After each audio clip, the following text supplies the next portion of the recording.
Hi guys, and happy Saturday. Today is Saturday, October 15th, and I'm going to show you a little bit about triangle patch cards. So patchwork cards. So these are, I love doing triangles and I love doing patchwork cards. But there's some good tips and tricks about making these. Here we have one that I don't have the triangles that are off center, so you have a little bit of a line. So I'm just going to be showing you how to cut some of these and how to measure up. Here's one where the triangles aren't quite square. Now if the triangles are square, that's the easiest. If you don't have them like a 2x2 or a 3x3, then it gets a little more difficult with how you have to match them up. And that's like here. This is one that's not as completely square. So let me show you what I mean by that. And I'm going to take a piece of this textured chic. I have it left from another project I've done. And what I'm going to do is I am going to go 2 inches. Let me see how wide this is. Alright, so I'm going to cut off my 4 first. Because this is 4 by 5 1/4. So let me cut it off at 4 first, and hopefully that leaves me at least a 4-inch strip. Yes, easily. All right, so here's my 4, and I'm going to go by 2. So this is your easiest one.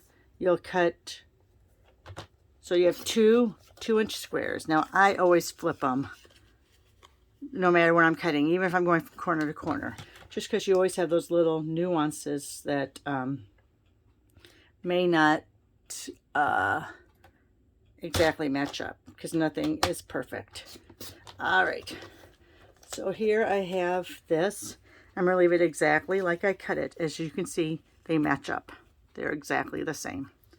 All right, then I like taking, since I know it's 2, I'm going to take at least a 2.5-inch strip for my matting. All right, and the reason I do that is I'll trim it down later. So what I like doing on these is I like, let me see, where's my stamp and seal?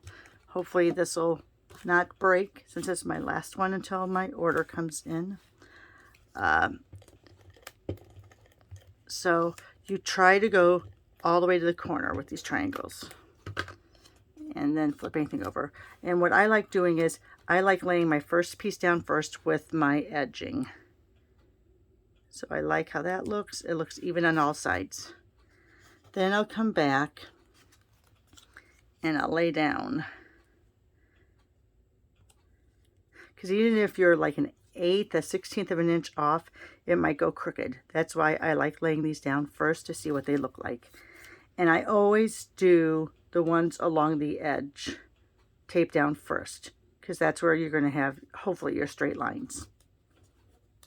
All right, so I kind of like the way that looks. I like the grouts that I have. So I'm going to move these off to the side. I'm going to tape this one down. I'm going to leave that one there just as a measure. All right, so let me go ahead.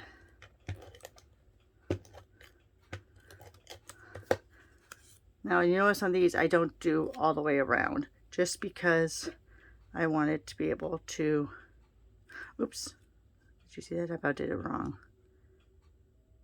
So I'm just kind of measuring. I'm making sure I like that straight line at the top, and then I'm pushing it down. And then we can do our other 2 pieces.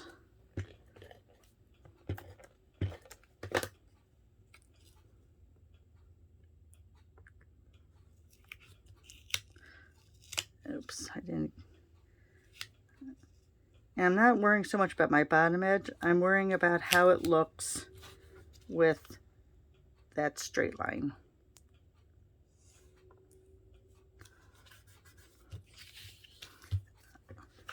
And let's go ahead and do this one.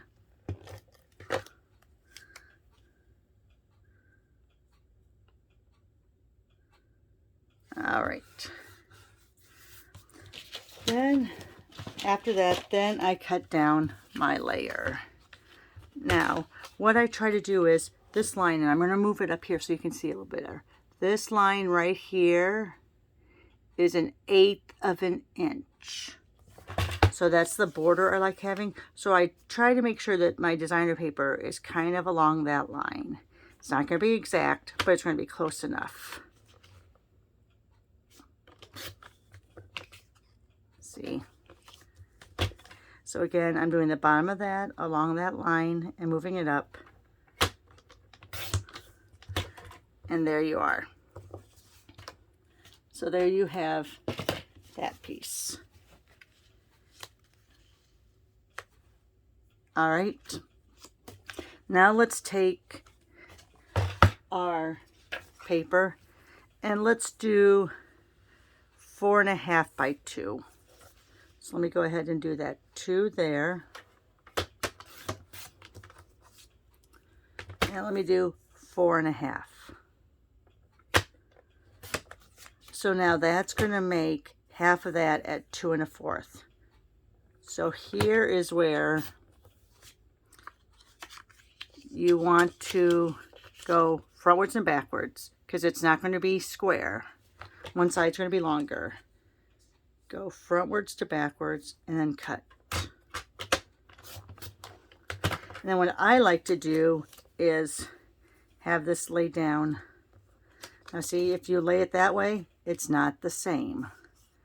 So you're going to have to lay it this way. You want to make sure they all line up when you get ready to do this. All right, since I know this is still 2 inches the long way, I'm just going to go to 2.5 on this and we'll trim down from there. So let's do my 2.5 inch strip. I'm going to put down, now this one, since it's longer, I'm going to line up on the bottom edge. All right. And then this one is going to go like that, because that's your other half. And then here's my bottom. And this is going to go like that.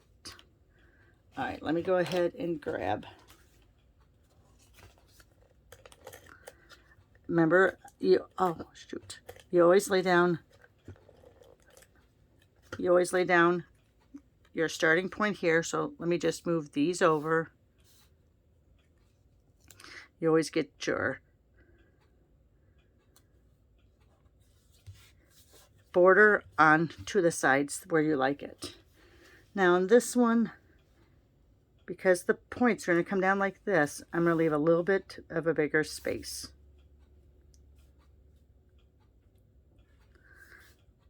All right, I do like the way that looks, so I'm going to go ahead and take this one out. Oh, I was only supposed to do little pieces of that. All right. So we're going to make sure we like it on the bottom. We're going to press it down. Then we're going to do our other pieces.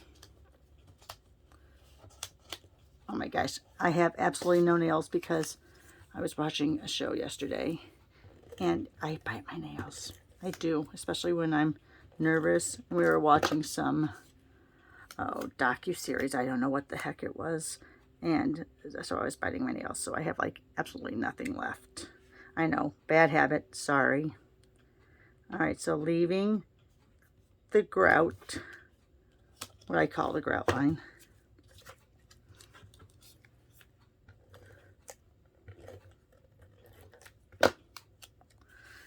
And then let me go ahead, try to see if I can get this as straight as possible.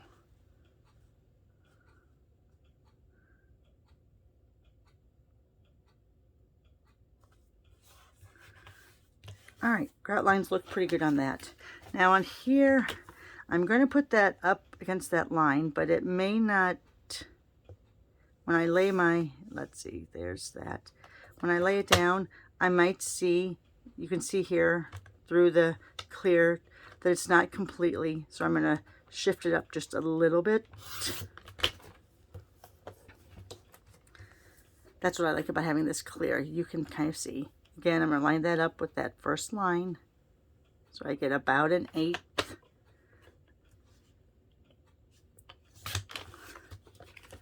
And there you are. All right. And I like how that gives it a little less of a border. Then you can go ahead, you can stamp on this layer. You can run it through the embossing machine. You can leave it the way it is. Then you have a nice place for a greeting and some embellishments. All right, guys. Thanks a lot for joining me for this triangle quilt card tutorial. And we'll see you again tomorrow.